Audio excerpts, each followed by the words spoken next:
Kui nüüd põhikooli või keskkooli õpilane tulebki nüüd sinu juurde ja küsib, et nii-öelda sinu osa kohta enne, kui ta on sinu raamatut lugenud, siis mis sa ütled, kuidas siis leida enda kirg?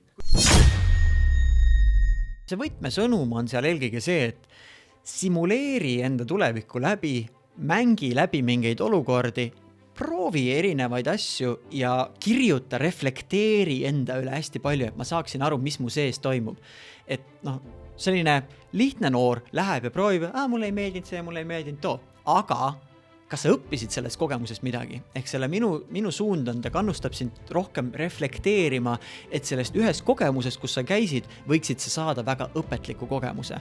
Et käid seal Go Workabitiga laog kuskil purkeriiulisse, vaatad, et nõme oli, ma ei tahaks seda teha.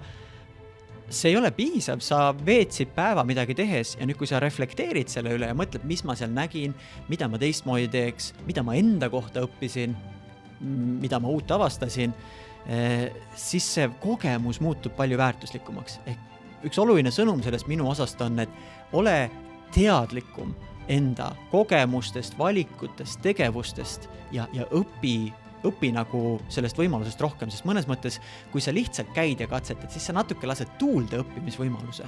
See on ju kogemus, sealt on võimalik midagi niimoodi avastada.